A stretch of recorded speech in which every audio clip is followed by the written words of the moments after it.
오늘 주시는 주님의 말씀은 마태복음 8장 14절에서 22절까지의 말씀입니다. 읽으신 것처럼 오늘 말씀은 두 단락으로 되어 있습니다. 하나는 기적 이야기고 하나는 예수님이 가르치시는 내용이에요. 먼저 8장 9장에서 10가지 기적이 나온다 그렇게 말씀드렸는데, 세 번째 기적으로 베드로의 장모를 고치신 일이 먼저 나옵니다. 또 한 가지는 제자가 되어서 예수님을 따르는 것이 무엇인가, 소위 제자도에 대한 말씀이 짧게 또 들어가 있습니다. 오늘 이 말씀으로 우리가 하나님께서 들려주시는, 우리에게 주시는 말씀을 살펴보면요, 첫 번째로 주님이 짊어지시더라. 주님이 짊어지셨다. 사실 무겁죠. 짐을 져본 사람은 알죠. 무겁습니다. 때로는 중심도 잘 안 잡혀요. 저는 어려서 시골에 살았지만 사실은 제가 이렇게 가끔 어땠다, 무슨 일을 했다, 이렇게 그런 것처럼 말씀을 드린 것 같은데, 사실은 일을 저희 집에서 제일 안 시킨 사람이에요. 저를 안 시켰어요. 잘 못한다고. 또 너는 또 예를 들면 공부해라 이런 거죠. 저는 또 핑계 대고, 그런 것들을 핑계 대고 안 하게 되고. 그래서 일을 그렇게 많이 안 해왔는데, 제일 그래도 잘 안 되는 것, 지게 지는 거, 그런 건 못 하겠더라고요. 왜 그러냐면 하긴 하는데 중심이 잘 안 잡혀요. 짐을 지고 간다는 것 무겁기도 하고요. 때로는 중심도 잡을 수 없습니다. 비틀비틀.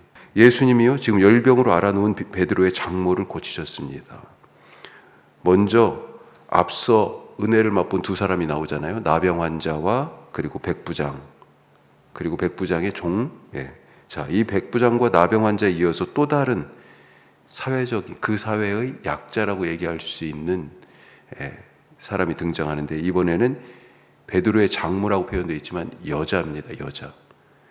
자, 이 여자는 앞서 나온 이 두 나병 환자와 백부장과 더불어서, 그러니까 병자와 이방인이죠, 유대인 남성 중심의 그 사회에서 사실은 약자라고, 부수적인 존재라고 볼 수 있는 그런 사람들입니다. 자, 그런 공통점이 있는가 반면에 차이점도 있습니다.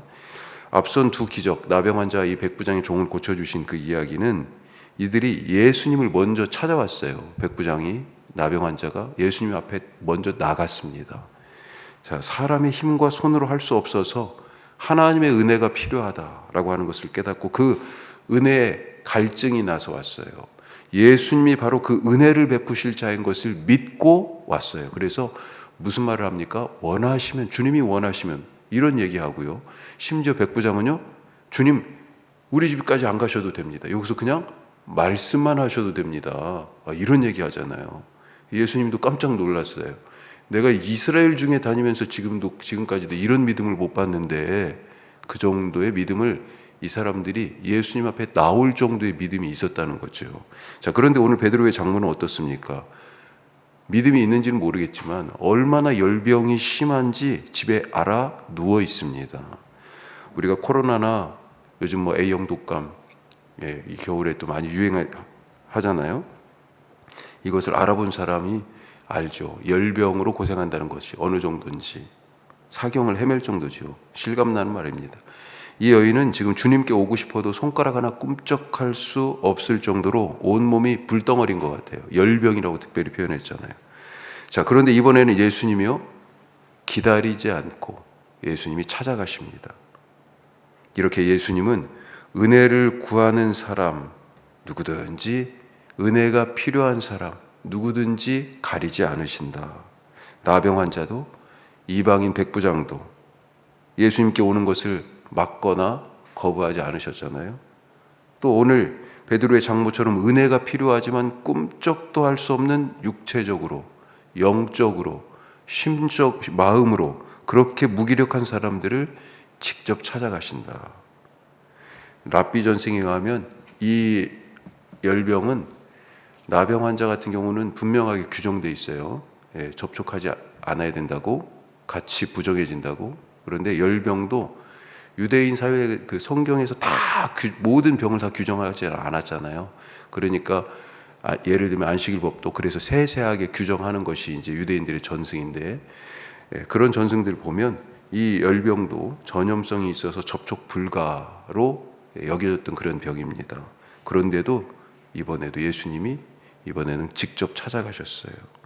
자, 왜 예수님은 병에 걸릴 수도 있는데 거리낌 없이 나병 환자나 또 열병 환자나 이렇게 손을 내밀어 대시며, 오늘도 손을 잡아주셨잖아요. 그렇게 만지셨고 접촉하셨고, 또 이방인 같은 경우는 제의적인 그런 이 예배에 있어서의 정결함을 지금 깨트릴 수 있는 그런 부정하게 되는 비난을 감수해야 됐는데, 그런 것을 감수하면서 이방인 백부장의 집에 가려고 하셨을까? 그런 접촉을 시도하셨을까요? 17절에 그 이유를 얘기하고 있습니다. 그 이후에도 16절에 보면 귀신 들린 사람들, 그런 많은 사람들이 예수님께 왔잖아요. 자, 이 모든 일들을 보면서 17절에서 그것을 종합적으로 얘기하고 있어요. 우리 같이 보면요. 이는 선지자 이사야를 통해 하신 말씀에, 자, 이유가 나오죠. 같이 해요. 우리의 연약한 것을 친히 담당하시고 병을 짊어지셨도다.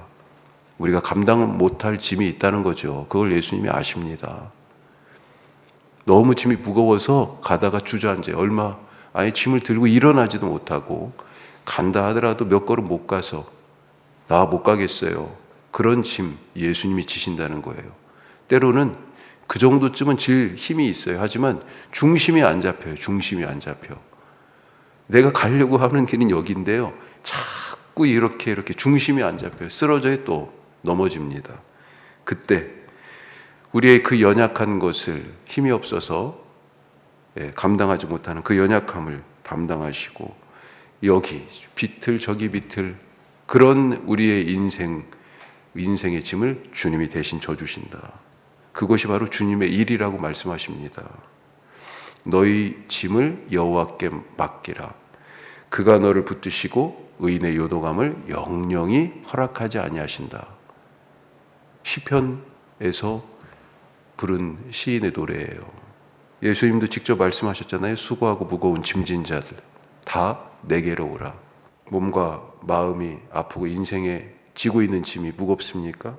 그 짐 때문에 중심이 안 잡혀요. 삶의 중심이 우리의 연약함과 병과 삶의 우리의 감당할 수 없는 짐을 주님이 지신 것을 오늘도 믿으시기 바랍니다.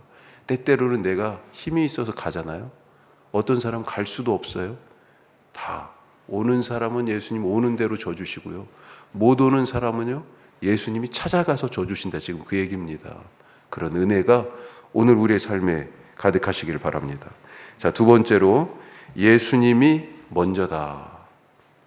그렇죠? 예수님이 먼저잖아요. 우리는 베드로의 장모를 고치신 후에 16절에 보면 저물도록 귀신을 쫓아내시고, 그런 사람들이 왔어요. 저물도록이라고 시점이 표현되어 있습니다. 그리고 병든 자들을 다 예수님께 오신 그 사람들을 다 고쳤습니다. 사람들이 더 점점 많아지고 있는 것 같아요. 산상보훈 말씀 전하려고 산 위에 가셨잖아요. 8장 9장에서는 지금 산 아래로 내려오셨잖아요. 갈수록 사람이 더 많아지는 것 같아요. 사람들이 에워싸는 것을 보시고 이제 갈릴리 건너편으로 가자. 여기가 지금 가버나움입니다. 가버나움이라는 것이 백부장 사건 때 가버나움에 갔다고 5절에 그렇게 말씀되고 있어요. 가버나움은 갈릴리 주변의 해변 한 동네예요. 자, 거기서 그 근처에 베드로의 장모 집에 가서 베드로의 장모님을 고쳐주시고, 그리고 사람들이 더 많이 오고 더 사람들이 막 이제 예수님을 에워싸고, 때는 저물 해가 지금 넘어갔어요. 자, 그런 상황에서 밤이 깊어가는 이 시간에 예수님이 갈릴리 다른 동네 건너편으로 가자 말씀하십니다. 밤이 깊어지는 이 시간에 배를 띄워야 되는 상황이죠. 예수님의 이 말씀에 지금 제자 중에 있는 전에 어부였던 사람들이 약간 어리둥절할 수 있지 않을까 싶어요. 자, 하지만 23절 오늘 읽은 말씀 그 다음 절을 23절에 보면 뭐라고 돼 있어요? 배에 오르심에, 예수님은 그냥 배 타신 거예요. 그랬더니 제자들도요 다 따라 탔습니다. 어떻게 이렇게 제자들이 예수님을 따라 순종하게 됐을까요? 순종은 신뢰에서 나옵니다. 신뢰. 그동안의 어브로스의 경험은 이런 밤에는 배를 타는 게 아니에요. 자, 왜 그러냐면 그 뒤에 보세요. 23절부터는 이 갈릴리 바다에 지금 폭풍이 일어난 장면이 나옵니다. 알았어요. 이 사람들은. 이런 밤에는 지금 배 타면 안 돼요. 물론 가끔 배를 띄워서 전에 예수님 만날 때 밤이 맞도록 밤새도록 금을 내린 적도 있잖아요. 절대 불가라는 건 아닙니다. 하지만 오늘 같은 밤은 안 돼. 이것이 수상한 밤이에요. 그런데도 예수님을 따라서 배를 탑니다. 왜 순종하게 됐을까? 순종은 신뢰에서 나온다. 어브로스의 경험, 밤에 지금 같은 밤은 배를 타지 못한다는 그것을 넘어설 수 있는 것, 그것이 바로 믿음이라는 것입니다. 경험과 지식을 넘어서는 믿음이 그것을 넘어서게 하고요. 우리의 삶을 순종으로 이끈다. 자, 그런데 이런 순종이 있기 전에 건너편으로 가자는 주님의 말씀에 오늘 말씀 보니까 두 가지 반응이 있네요. 자, 19절에 보니까 한 서기관이 등장합니다. 긍정적으로 반응하죠. 뭐라고 얘기합니까? 주님, 어디로 가시든지 나는 주님 따르겠습니다. 그렇게 말해요. 예수님 마음이 어땠을까요? 이 대답을 들으시고. 기뻐할 만한 말씀 아니세요? 가자고 그랬는데 예, 주님 따르겠습니다. 그러니까요. 그런데 예수님이 어떻게 대답하세요? 자, 20절 예수께서 이르시되 여우도 굴에 있고 공중의 새도 거처가 있으되 인자는 머리 둘 곳이 없다 하시더라. 예수님은 서기관의 속내를 아셨습니다. 무슨 뜻으로 이 서기관이 나도 예수님 제자가 되어 주님 따르겠습니다. 어디 가시든지 나 가겠습니다. 그렇게 말하는 그 속마음을 아셨어요. 왜 이 사람이 예수님 따른다고 그랬을까요? 예수님의 길의 목적지를 몰라서 그래요. 예수님의 길의 목적지는 어디입니까? 십자가죠, 십자가. 그때까지 예수님이 편히 누우실 곳이 없어요. 아니, 이 세상은요, 예수님의 집이 아니기 때문에, 예수님이 계실 곳이 아니기 때문에 머리 붙일, 안식할 곳이 아니라는 거예요. 예수님은요, 어디에? 하늘에 속한 분이시잖아요. 예수님이 이 땅에서 편히 누우셨습니까? 십자가에서 찢긴 몸으로 무덤에 들어갔어요. 예수님은 이 땅에 머리 둘 곳이 없다 하신 말씀이 맞습니다. 자, 이것이 예수님을 따르는 제자의 길이에요. 그런데 주님과 같이 가는 길에 주님과 같이 가겠습니다라고 지금 말하는 이 서기관이 바라는 길은 과연 무엇이었을까? 그가 마음속에 바라는 종교적인 영광 혹은 세속적인 성취, 그런 것이 주님의 길에는 사실은 없어요. 나는 왜 예수를 믿습니까?